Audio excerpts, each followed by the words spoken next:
Chers élèves, bonjour et bienvenue dans ce cours du confinement numéro 6.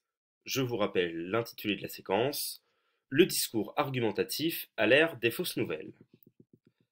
Alors, nous allons entamer le grand 4, qui s'appelle donc les indices de la subjectivité. Je vous prie de noter ça sur votre classeur à la suite du cours. Pour introduire ce nouveau point, qui est le plus théoriquement le plus important et ce que vous allez devoir réutiliser plus tard au cours de votre scolarité. Pour introduire ce nouveau point, je vous propose de corriger l'exercice que vous aviez à faire sur l'article intitulé Incendie en Australie, etc., etc. Je vous rappelle la consigne rapidement. Il fallait que vous releviez dans l'article les mots ou les phrases qui montrent que le journaliste a une opinion sur le thème qu'il aborde. Alors voyons ça plus en détail. Moi, je ne les ai pas tous repérés pour la raison qu'on verra après, c'est qu'il y en a énormément, mais que c'est très subtil. Mais par exemple, je vous en ai proposé 4. Prenons le tout début de l'article. L'inertie politique ne permet aucune amélioration significative pour contenir le dérèglement climatique, et ce, en dépit du doublement des émissions de gaz à effet de serre depuis 80, qui a déjà entamé une hausse des températures mondiales moyennes d'au moins 0,7 degrés. Intéressons-nous simplement au mot inertie. Donc, l'inertie, par exemple, c'est quand on actionne le frein d'une voiture, par exemple. Et ben, elle ne va pas s'arrêter tout de suite. Il va y avoir un petit temps avant qu'elle s'arrête. Ça, c'est un temps d'inertie. Le temps que toutes les forces s'annulent pour que la voiture s'arrête vraiment. Et ben, l'article, le journaliste il dit qu'en politique, il y a aussi une inertie. Le temps que les décisions soient prises, euh, le moment, le moment où les décisions sont prises et le moment où elles sont réellement appliquées et où elles produisent des effets, il y a un temps long souvent. Et bah simplement en employant ce mot inertie qui est plutôt péjoratif, nous montre que selon le journaliste, la politique n'est pas assez efficace. C'est un jugement qui est quand même subjectif. Donc seulement en utilisant ce mot inertie, on voit bien qu'il y a un jugement subjectif de la part du journaliste. Mais continuons. Alors là, c'est la citation du vice-premier ministre australien, le vice-premier ministre Michael McCormack, pour qui le changement climatique n'est qu'une, et là on ouvre les guillemets, préoccupation de tarés de gauche dans les centres urbains, et ensuite on nous dit que Michael McCormack relativisait la catastrophe, et ensuite une nouvelle citation. En réalité, on voit bien que c'est un homme politique qui compare le changement climatique à une préoccupation de tarés de gauche dans les centres urbains, on voit bien que c'est une exagération, et en plus, il y a l'emploi d'un mot familier. Le journaliste, s'il avait été d'accord avec Michael McCormack, aurait utilisé une autre citation. Il n'aurait pas utilisé une citation aussi outrancière, où l'homme politique euh, insulte des gens euh, et emploie des mots qui sont pas dignes de sa fonction. Euh, Là, moi je ne le connaissais pas, Michael McCormack, mais est-ce que vous avez une bonne idée de lui maintenant, une fois que vous avez lu ça? Probablement pas. Moi non plus, j'ai pas une bonne idée de lui. Et ça, c'est le journaliste qui nous a fait passer cette idée-là, en nous disant que oui, a priori, c'est pas, ça va pas l'air de quelqu'un de très sympathique, ce Michael McCormack. Donc voilà, là encore une fois, on voit bien que le journaliste est subjectif en nous faisant passer, malgré lui plus ou moins, son idée sur le, le vice-premier ministre. Ensuite, intéressons-nous aux deux autres mots. Il relativisait la catastrophe. Alors, réfléchissons un petit peu. Si c'est une catastrophe, d'accord? Si les feux de forêt en Australie sont une catastrophe, ce qu'ils sont, comment est-ce qu'on peut la relativiser? Ici, le journaliste emploie relativiser dans le sens rendre moins importante.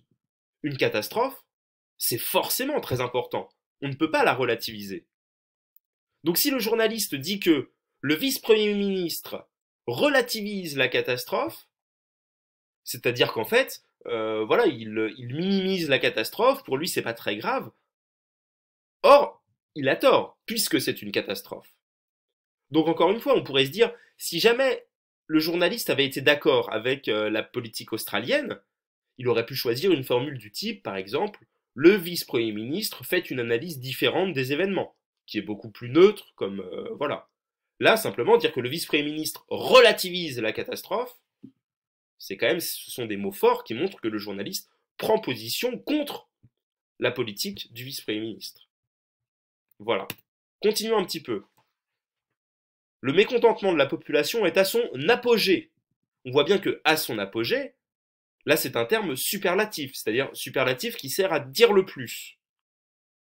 Le politique aurait pu formuler la phrase différemment. Le journaliste, pardon, aurait pu formuler la phrase différemment. La population est sceptique. Là, ça c'est une expression qui a tendance à dire le moins, à amoindrir la vigueur de la contestation. Donc, entre dire la population est sceptique et entre dire le mécontentement de la population est à son apogée, dans les deux cas, le fait est le même, c'est-à-dire que la population n'est pas contente, mais entre dire qu'elle est sceptique et dire que le mécontentement est à son apogée, il y a une différence énorme. D'accord? Et là, effectivement, le journaliste choisit de mettre l'accent sur le fait que la population est vraiment très, très, très, très, très mécontente. En employant le terme à son apogée, et un terme superlatif, il augmente le mécontentement de la population. En tout cas, dans notre esprit. Voilà. Ensuite, face à un gouvernement qu'elle considère incompétent. C'est encore une fois un mot qui est très péjoratif. D'accord? euh, Il aurait pu dire que, selon lui, la population considère que son gouvernement manque d'efficacité. Voilà. Ça aurait été quasiment le même sens, mais vous voyez bien qu'entre dire que quelqu'un manque d'efficacité et dire que quelqu'un qui est incompétent, c'est pas du tout la même force dans le discours. Voilà. Et donc là, on voit bien que rien qu'en utilisant ces mots-là, ces expressions-là, eh ben, le journaliste fait preuve de subjectivité dans son discours. Continuons. Le Premier ministre climato-sceptique, Scott Morrison, a dû écourter ses vacances à Hawaï. Regardez bien, on est dans le cadre d'un article sur le réchauffement climatique. D'accord? Le simple fait de préciser que le Premier ministre est climato-sceptique, c'est-à-dire qu'il ne croit pas au réchauffement climatique, mais ça suffit à le décrédibiliser. Dans un article qui est sur le réchauffement climatique, dire que quelqu'un n'y croit pas, voilà, ça veut dire que c'est quand même pas une personne dans laquelle on peut avoir confiance. Ensuite, pourquoi le journaliste précise-t-il que Scott Morrison passe ses vacances à Hawaï? Vous vous rendez compte?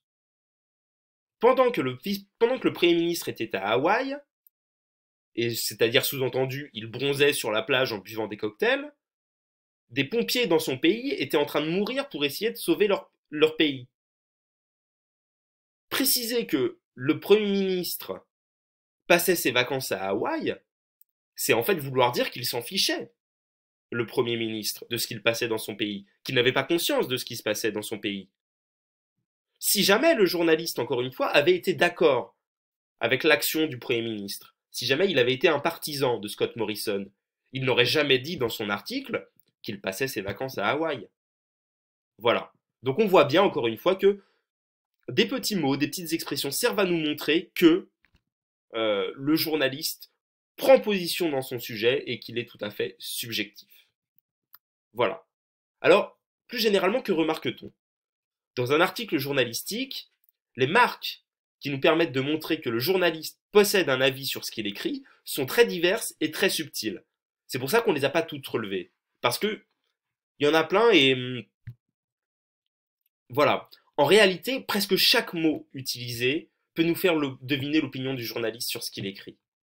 En fait, ce qu'il convient de se demander à chaque fois, pour chaque phrase, c'est si à votre avis le journaliste avait pensé différemment, est-ce qu'il aurait écrit cette phrase-là comme ça? Est-ce que s'il avait été un fervent supporter de Scott Morrison, est-ce qu'il aurait précisé qu'il avait passé ses vacances à Hawaï? Sans doute pas. Voilà. Mais alors allons un peu plus loin. Dans les articles journalistiques, souvent, il est important d'observer le choix des citations, c'est-à-dire des paroles rapportées entre guillemets. Parce que la citation, comme ça, quelque chose qui a vraiment été dit, ça ne paraît pas être de l'ordre de l'opinion. Or, ça l'est. Parce que le simple fait de choisir la citation et de choisir la portée de la citation peut nous aider peut nous influencer dans notre lecture des événements. Par exemple, là, dans l'article qu'on vient de lire, les citations du vice-premier ministre australien qui dit que les gens qui pensent au réchauffement climatique sont des tarés, d'accord? Là, ça le rend ridicule, ou ça le rend de mauvaise foi. Ou alors au contraire, elles peuvent aussi, les citations, servir d'argument pour soutenir la thèse. À la fin de l'article, il y a une citation d'une étude. Les saisons des incendies démarreront plus tôt, s'achèveront plus tard et seront plus intenses. D'accord? Donc ça, c'est une citation d'une étude qui est parue avant. Elle sert le propos de l'article. Si jamais le journaliste avait été climato-sceptique, il n'aurait jamais cité cette étude-là. Donc il convient de faire attention aux citations, toujours. Alors, plus largement, dans ce qu'on appelle un texte argumentatif, d'accord, donc un texte qui sert à convaincre, toutes les marques du texte qui servent à nous montrer que l'énonciateur s'implique dans son sujet, d'accord, ça s'appelle les indices de la subjectivité. Tout ce qu'on a étudié avant, tout ce qu'on a vu avant, ce sont des indices de la subjectivité qui servent à nous montrer que l'énonciateur est subjectif. Et alors, c'est pas forcément la peine, là j'ai résisté à l'envie de vous faire une liste. Il y a 3 grands types d'indices de la subjectivité. D'abord, le plus simple, c'est l'usage de certains pronoms personnels. Quand on dit je, quand on dit tu, ou alors au pluriel quand on dit nous ou quand on dit vous, ce sont bien la preuve que on s'implique personnellement.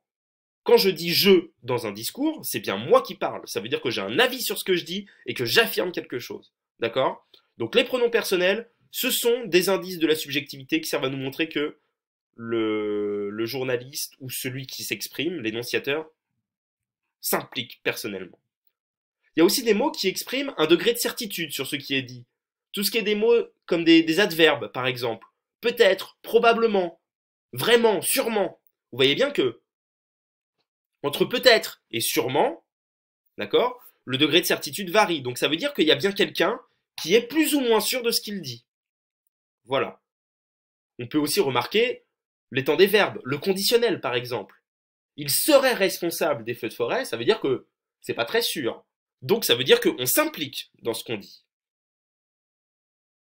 Ou alors, par exemple, des mots qui expriment des sentiments, c'est la 3e grande catégorie. Je suis heureux, elles réussissent facilement, ou alors même des interjections, hélas. Ça veut bien dire que, là en tout cas celui qui parle dans son discours, il s'implique émotionnellement, il montre ses sentiments, donc il fait preuve de subjectivité. D'accord?